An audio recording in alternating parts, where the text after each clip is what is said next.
Bonjour Greg, Stéphane Damiano, au studio de la Prime Golf Academy, Royal Mougins.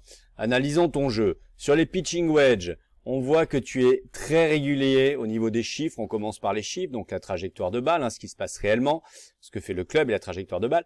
On voit que tu es très régulier, il y a très peu d'écart type, tu varies peu là sur des notions importantes comme le point le plus bas de ton swing, l'angle d'attaque, la direction de ton swing. Ce qui varie un peu plus finalement, c'est la phase de club. Ça, c'est un peu moins bien. C'est ce qui explique avec la vitesse avec laquelle tu passes au pitching wedge, qui est largement au-dessus de la moyenne du tour, de 7 miles à peu près quand même, donc ce qui explique ces écarts.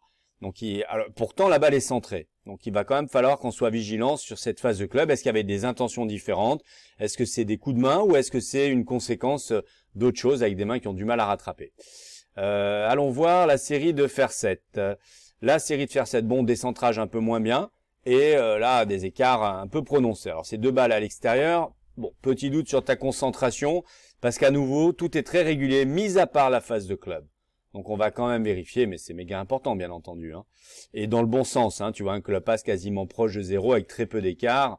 Donc bien, mis à part la phase de club, je le répète. L'orientation de la face. Au drive, des balles à peu près centrées. Bon, il y en a une là, on se demande, on va peut-être l'éliminer d'ailleurs. Alors là, une constante avec des balles à droite, c'est ce que tu m'as dit. Alors là, ok, ça se dérègle pas mal, c'est-à-dire que tu as une attaque légèrement descendante, tu swings très à gauche, et avec une face ouverte. Donc là, ta balle va sortir à droite et être slicée. Donc là, il y a quelque chose qui se passe au drive, malgré une bonne vitesse, là, sans forcer, 114 de moyenne, 115, on le sait, c'est très bien, mais on continuera à développer ta vitesse, tu as le potentiel pour swinger au-delà de 120 miles par hour, c'est-à-dire la vitesse moyenne du top 20, voire plus pour toi. Top 20 mondial des professionnels. Alors allons voir ce qui explique la phase de club et au drive, on va vérifier ce qui se passe aussi. Alors pour essayer de comprendre ce manque de contrôle de la face, on va regarder sur un pitching wedge. Ce que l'on peut observer, c'est que même si au niveau du bas du corps c'est stable, tu restes à gauche, on voit que tu te décales avec le haut du corps. Ce décalage n'est pas nécessaire, ça peut créer une contrainte qui oblige tes mains à compenser et donc finalement parfois à refermer, ouvrir le club. Après, bien sûr, on vérifiera quand même chez toi ton grip de main gauche qui est censé être assez fort puisque tu as des hanches très rapides. Le grip de main droite a l'air d'être bon. Il y a aussi, là je te fais juste remarquer que sur ton pitching wedge, bon, tu as une transition à peine un peu, vraiment le changement de direction, à peine un peu devant, par-dessus, on va dire, mais alors un soupçon, mais qui correspond à tes tests biomécaniques, à zéro problème. Et en fait, le club est tout de suite dans le plan, largement près du plan comme il faut, etc. Donc tu ne reviens pas du tout par-dessus. C'est ce que je voulais dire, même à la limite pas assez sur ce pitching wedge. Donc à vérifier quand même ce haut du corps qui se décale.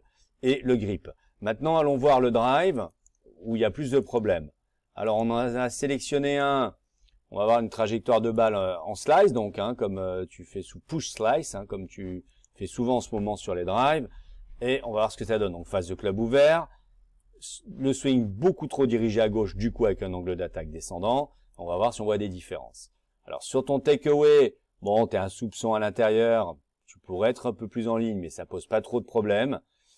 Par contre, c'est vrai que tu as le même style en décalant un peu ta tête alors que tes front post. J'aimerais bien quand même qu'on reste assez proche du cercle. Là, on n'a pas besoin d'aller chercher ce buste à droite comme ça, créer ce décalage. Et on va voir. Alors, je vais peut-être mettre un trait comme repère pour que ce soit plus évident pour toi. On va voir que là, au drive, en revanche, tu me fais une petite boucle par-dessus. Donc, il y aura quand même un petit conseil au drive. Voilà, bon, on a une bonne position. Et hop, tu vas peut-être une petite perte de contrôle ici du club. On va serrer les mains un peu plus fort. Et tu vois, tu le pousses devant, il est au-dessus du plan. Et donc tu vas arriver, même si tu as la tête finalement derrière la balle, tu arrives un peu steep, un peu direct, un angle d'attaque légèrement descendant et surtout swinguer trop à gauche. Avec la face ouverte, je le répète, il y a peut-être aussi un côté simplement éduquer les sensations en faisant des petits exercices, balle à droite, balle à gauche, balle au milieu, pour un peu mieux sentir cette phase de club. Le petit par-dessus est peut-être ou pas un peu lié à cet talon droit qui peut-être cette jambe droite qui s'étend un peu vite. On pourrait peut-être garder le talon droit un peu plus près du sol pour laisser passer.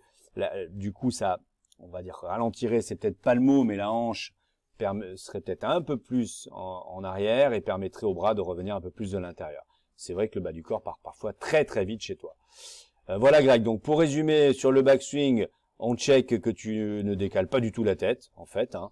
Et on va vérifier le grip en live. Et sur le retour au drive, on va vérifier que tu es bien conscient d'une transition où tu drops le club un peu plus à l'intérieur pour prendre la balle en remontant et optimiser tes longueurs. Donc, tu drivais bien mieux il n'y a pas longtemps. Voilà, Greg.